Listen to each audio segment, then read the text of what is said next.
بالله من الشيطان الرجيم.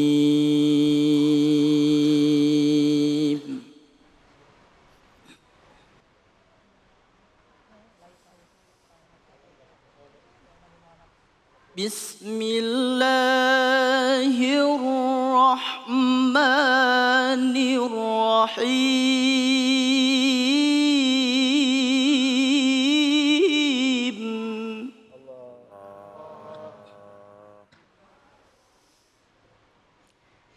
لا يكلف الله نفسا إلا وسعها لها ما كسبت وعليها ما اكتسبت. ربنا لا تؤاخذنا إن نسينا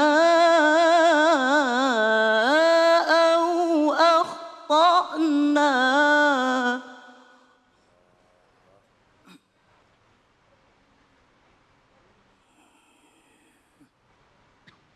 ربنا ولا تحمل علينا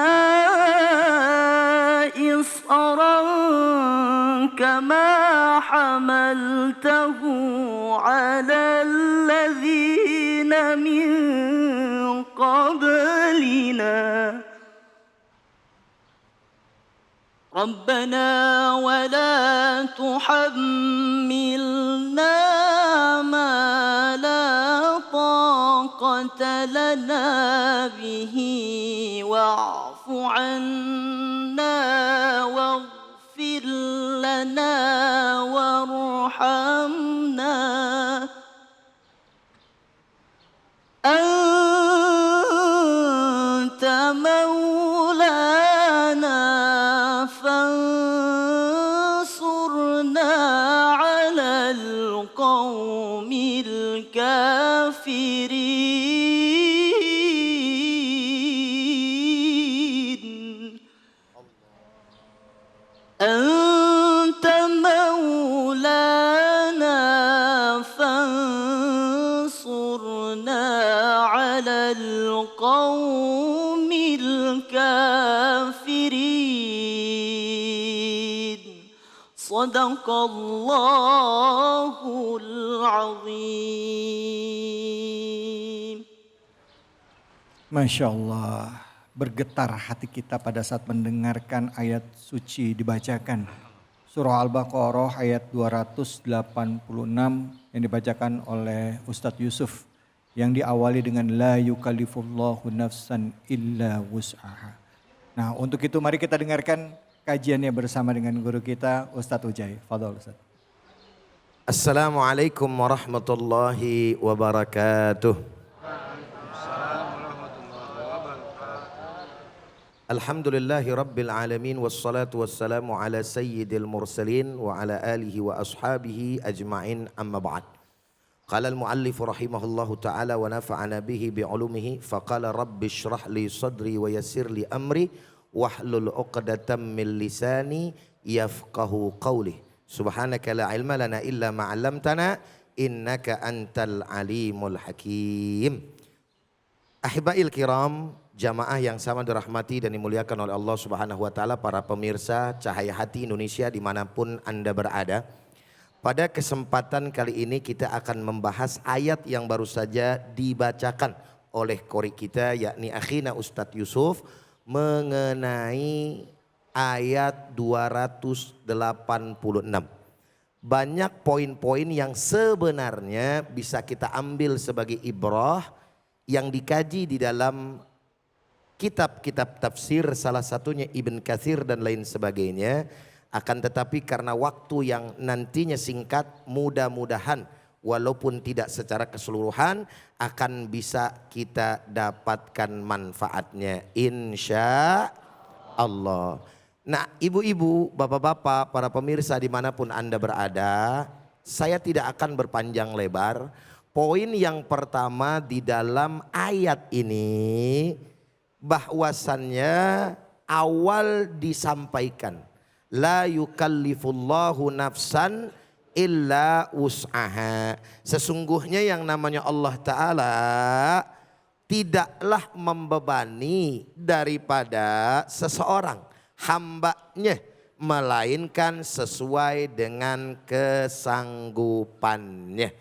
Artinya ayat ini ingin menyampaikan kepada kita bahwa peraturan-peraturan Allah, syariat Allah, apapun yang Allah Ta'ala berikan kepada kita itu masih dalam ruang lingkup kekuatan dan kemampuan kita sebagai hamba-hambanya.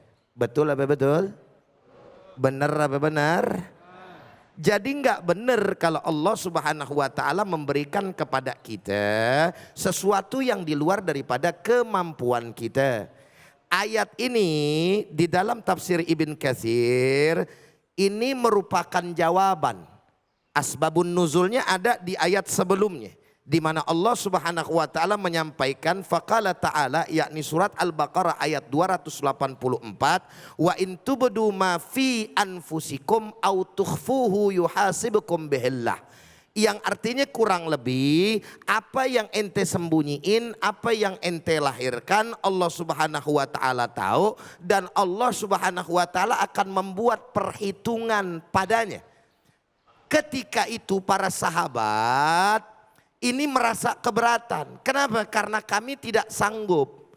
Lalu kemudian Nabi tegur, janganlah kalian berlaku sebagaimana orang-orang Bani Israel, orang-orang Yahudi yang kerjaannya itu mereka tidak mendengar dan tidak taat.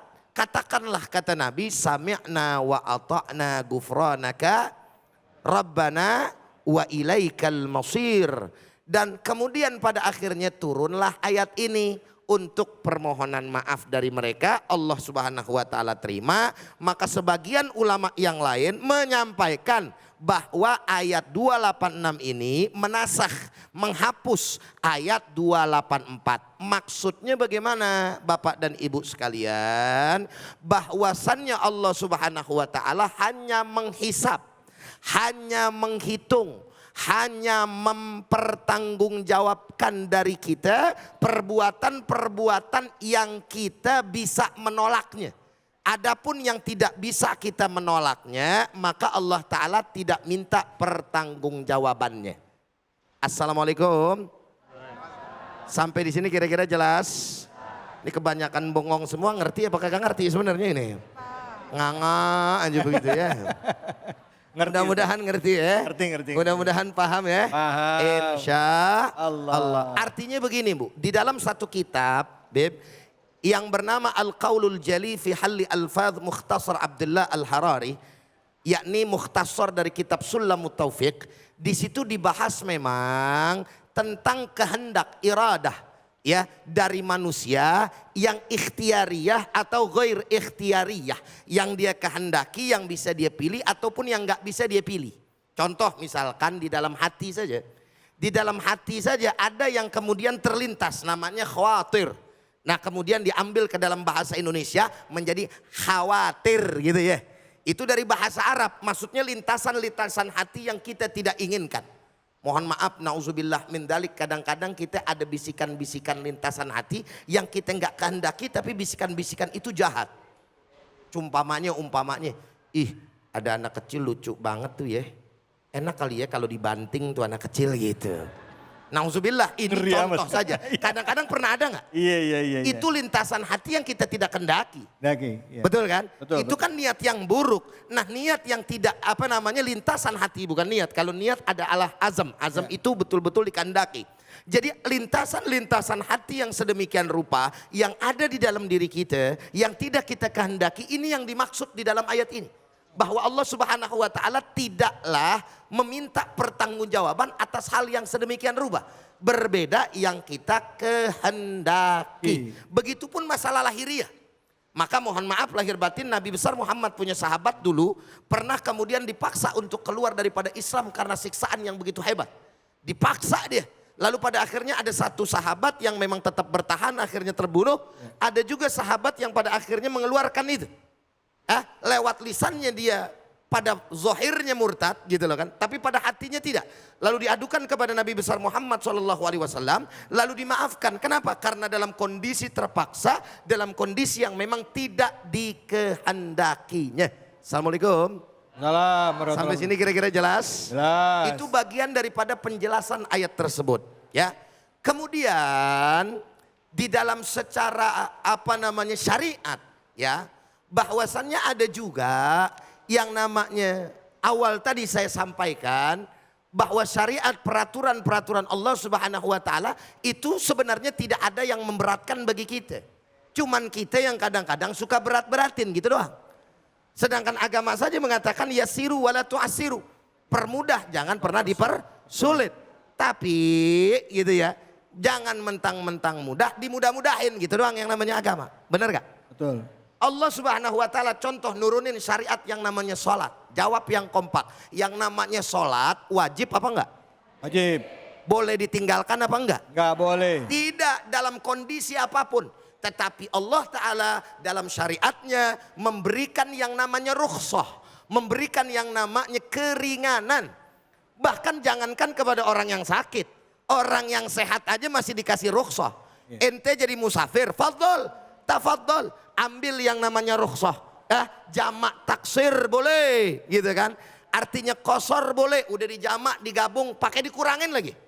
Yang tadinya 4 jadi 2. Bagaimana Islam tidak memberikan kemudahan itu? Benar apa enggak? Tapi jangan lu gampang-gampangin. Udah antar kodok aja. Ya bagaimana urusannya? Udah dikasih sama Allah Subhanahu wa taala. Dan ketika Allah Ta'ala sudah memberikan rukhsah, baiknya para ulama menyampaikan, ambil tuh rukhsah. Assalamualaikum. Kadang-kadang ada nggak orang yang disuruh tak jamak, bisa turun ini kita jalan, kita ntar mampir aja ke masjid, nggak usah dirukhsah. Itu namanya sok tahu, namanya sombong, benar? Allah udah kasih rukhsah, ambil. Giliran gak dikasih rukhsah, lu cari rukhsah, lu cari yang namanya keringanan, betul? Terus kemudian juga adik saudara, seperti contohnya sholat, orang sakit, berdiri tadinya wajib, bagi sholat wajib. Kalau misalkan kagak bisa lagi dalam keadaan sakit suruh ngapain? Suruh duduk kagak bisa suruh ngapain? Berbaring, nggak bisa berbaring suruh ngapain? Isyarat kagak bisa suruh ngapain? Mampus gitu kan bahasanya. Artinya mati udah disolatin. Artinya sampai sedemikian rupa, mohon maaf gitu ya.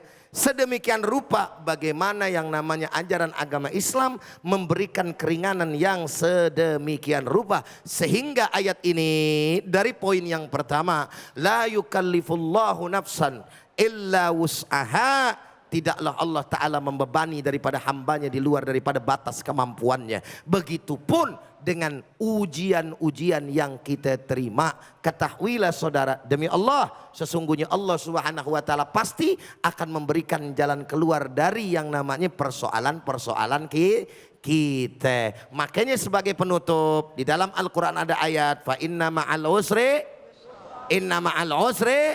2 kali, bukan yang namanya setelah kesulitan baru ada kemudahan, tapi Allah mengatakan daripada yang namanya kesulitan diiringi dengan kemudahan. Alhamdulillahirabbil. Inilah satu poin dari waktu yang singkat dari poin-poin yang begitu banyak di dalam ayat ini, tapi mudah-mudahan bisa menjadi ilmu yang bermanfaat. Wallahu a'lam bishawab. Fadhal. Masya Allah, terima kasih Ustadz Ujai. Ini dapat ilmu banyak kita ya Bu ya tentang kajian tafsir surah Al-Baqarah ayat 286. Hafal? La yukallifullahu nafsan illa wusaha laha makasabat wa alaiha maktasabat. Kalau orang biasa tahlil pasti apa? Apa? Merem udah langsung, Masya Allah. Baik. tentunya ini banyak yang kita bisa ambil ya. Di antaranya tadi adalah mengenai keringanan yang Allah berikan kepada kita. Bahkan pada saat kita tidak ambil keringanan tadi dikatakan termasuk sombong. Dalam salah satu hadis dikatakan Rasulullah pun marah pada saat ada orang diberikan keringanan, tidak mau mengambil keringanan tersebut. Baik, kita akan lanjutkan lagi bahasan kita. Terima kasih banyak Ujai. Tetap di sini, di Cahaya Hati Indonesia.